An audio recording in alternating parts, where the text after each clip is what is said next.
virus. And those of you who are asking me about the individual project, what did I mean by what I put in terms of rubric? Okay, and I've already started looking at them. So this is what thinking outside the box means. Okay, RNA viruses. Okay, so two major viruses are there: polio and common cold. One of them is still there as an example, and common cold, I think it's one of the commonest questions asked by the general public, and this is the one that most of us are confused about. So make sure that you understand that. And then a recap from the RNA, the first lecture of differences between RNA and DNA. So I'm going to come over and over and tell you that this is one of the questions from last year about the RNA viruses. So you can see, looking at the complexity of the question, is that you need to understand the table that was presented to you. Okay, this is the correct answer. Another question about RNA viruses. So what is the difference between, because we're talking about those enzymes and we're talking about those DNA because of the antiviral therapy. And again, this is the correct answer for that. Anyway, so of the larger group of RNA viruses, we are going to talk about at least 6 viruses. And I'm pretty sure some of you may have had that as a individual project: Picorna, Calici, Astro, Toga, Flavi, and Corona. So these are all RNA families over here. I'm going to start with Picorna virus because that's basically the largest family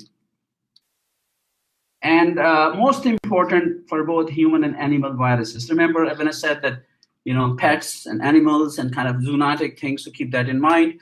Very easy for you to remember. They are small because pico means small. They are RNA. RNA is already there, ribonucleic acid. The other important thing is that they have a naked capsid, non-enveloped capsid. Okay, now if you look within Picorna, there are very specific viruses that we see in clinical practice. And since they are naked, so enteroviruses are there because they're acid stable. We have polioviruses, we have Coxsackie A virus, we have Coxsackie B virus, we have echoviruses, we have enteroviruses. And you can see each one of them has a particular serotype. Okay, then we have rhinoviruses, and there are hundreds of them. Okay, then we have a cardiovirus. I don't need to tell you that it's going to affect heart, the word suggests. Then we have aphthoviruses and HAPA RNA virus. HAPA is a liver, especially hepatitis A virus, which is which they acquire by consumption of contaminated food. Okay, so hepatitis A virus is important, and you can see this list a family of all RNA naked viruses. They don't have the envelope. Now, for Coxsackie virus in 1947, I think upstate New York, there was an outbreak of a virus in this city, Coxsackie, and that's why they labeled that, very common in the kids. So this is called Coxsackie virus. Okay? And this was clinically presented in the children, hand, foot, and mouth disease. Hand, foot, and mouth. We do see cases not only in New York, but everywhere. But this was the first outbreak that we had in Coxsackie. These patients present with infection of the throat with red ring blisters, which are painful. Herpangina, you can see angina is like a pain. You call angina pectoris, the heart pain. So it's very painful condition in the babies. And then they have tonsils and soft palate involved. You can see from here. They may have eyes infected as well as hand, foot, and mouth disease. And many a time they have watery eyes and they have blurred vision. But you can see from here some of the symptoms are symptoms, but there is no corresponding signs per se, because we really have to look up for the sign because they are presented in the younger children. But this is hand, foot, and mouth disease, Coxsackie virus, and again 1947. If you look at the properties which are unique to all the picornaviruses, as I said, they're small. When I say small, 25 to 30 nanometer. They are naked, icosahedral capsid, and they have single-stranded positive RNA genome. And I had two questions in the beginning to tell you what does that mean. Enteroviruses are resistant, right, to pH, detergents, and even mild sewage treatment and heat. Rhinoviruses are labile at acid pH. The optimum growth temperature is a little bit less than body temperature. So if I tell you if it's a little bit less than body temperature, so they will try to live in your nose, because nose will have a little bit lower temperature than the rest of the body. So the temperature for them is maintained in nasopharynx. So we got the upper respiratory tract infection. Genome is messenger RNA. So naked genome is sufficient for infection. Virus replicates in cytoplasm. Again, the same picture I showed it to you. Some of the viruses replicate in nucleus. Some of the viruses replicate in cytoplasm. Why do we need to know that? Because of the drugs that we're going to give it to them. Now, the viral RNA is translated into polyprotein, which is then cleaved into structural proteins.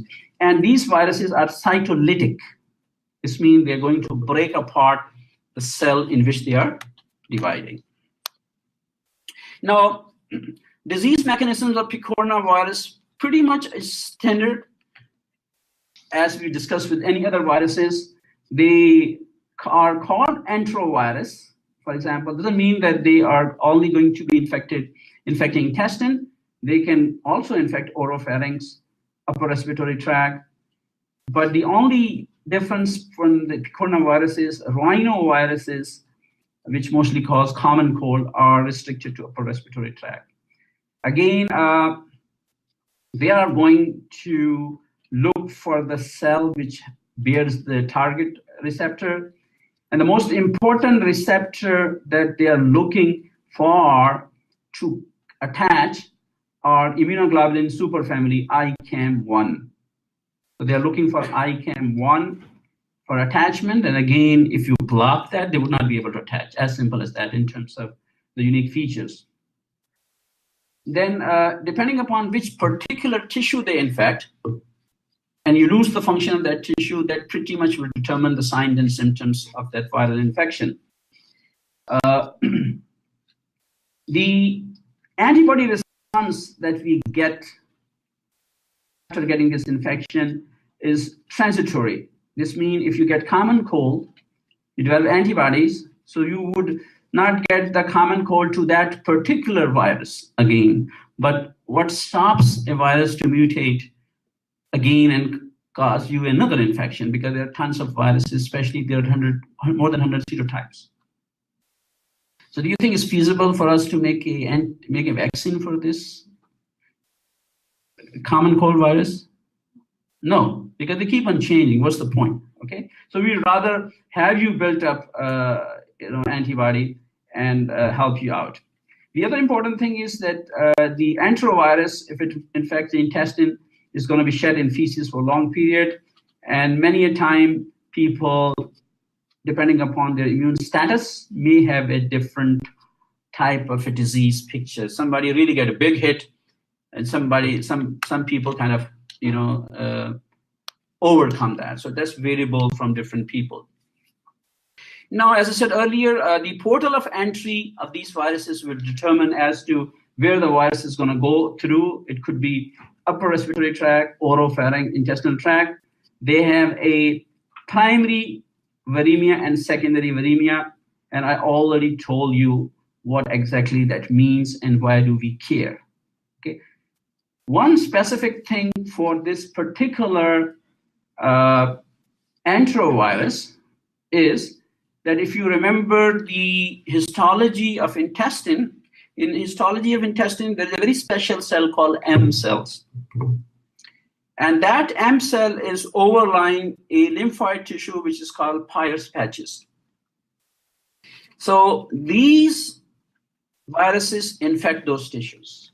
So it's like a valve, and they kind of settle over there. And then these M cells are also there for sampling of the intestinal viruses as well. So they are there to be absorbed and go into your lymph nodes.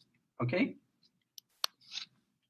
Now, if you look at the pathogenesis pictures from your book for enteroviruses, so you can see the target tissue infected determines what's going to be the end point. Okay, simple as that. So you can have any of those viruses that we discussed: P. corna, E. echo, Coxsackie, polio, hepatitis A virus. They will all go and replicate in oropharynx. So they all replicate in the oropharynx. And oropharynx is tonsils, adenites, right? And other which are there. So if you remove these tonsils, adenites, don't think you're going to be immune to that. You still have lymphatic tissue over there.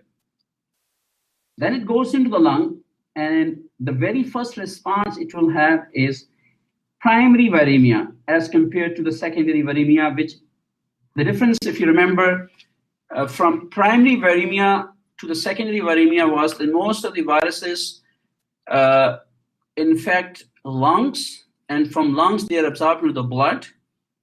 So that first exit from the lungs is primary viremia. Then they go and lodge into the tissues that they like to attach to, right? And then we have a secondary viremia. So you will see from here, the secondary viremia comes after they've already attached to target tissue.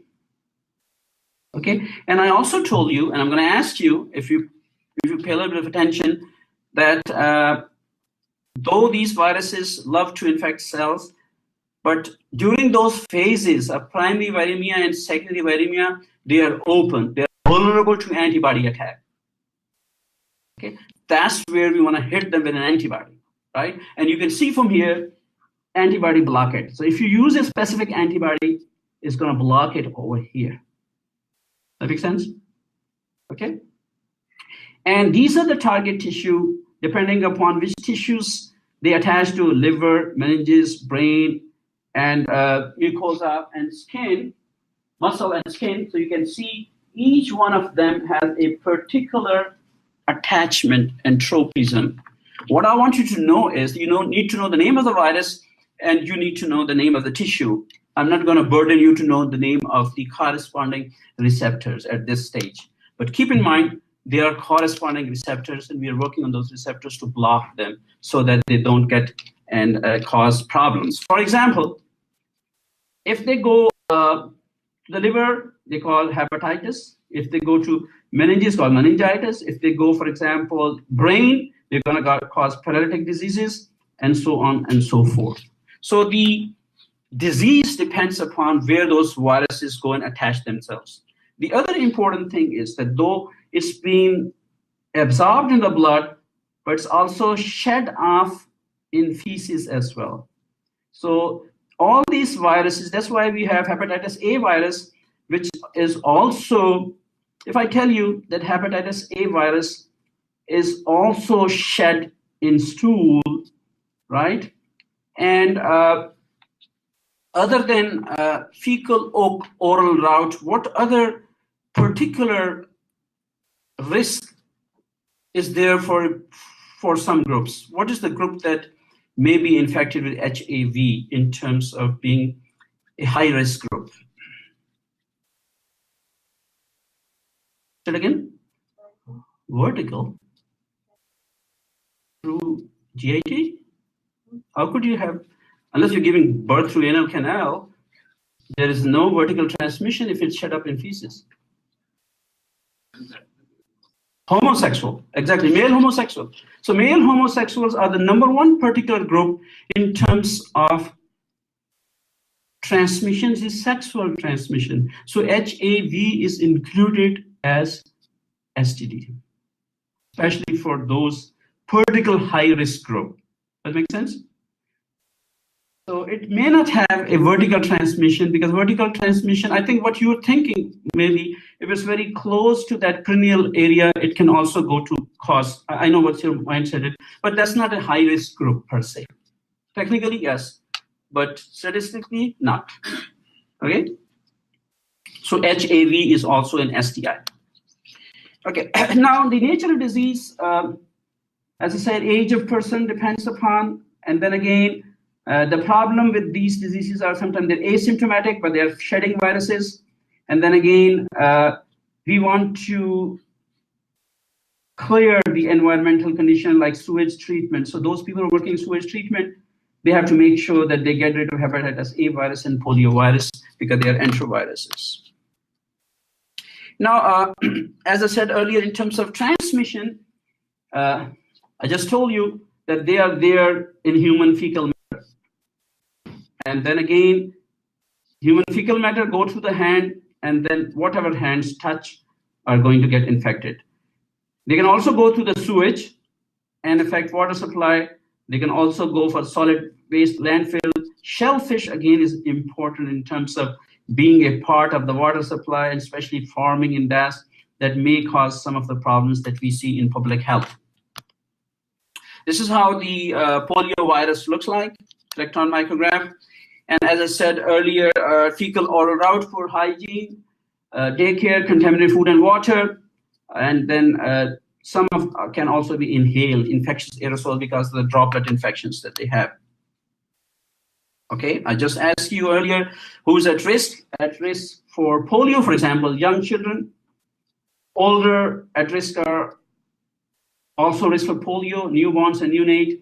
And then again, especially in this part of the world, Coxsackie virus and enterovirus disease is out there.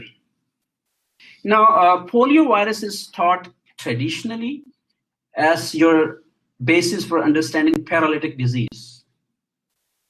Okay? Though it's been eliminated in this part of the world, but not in the rest of the world. So we have 4 different types of polio infection. Either you can be asymptomatic, which is like 90% of polio virus, or you may have a minor illness, which is called abortive poliomyelitis, or you have non-paralytic poliomyelitis, which is called aseptic meningitis, or you may have a major illness, which luckily involves very small percentage of people, but WHO is still struggling to eradicate polio. It's not a success story, but it's moving towards the right direction.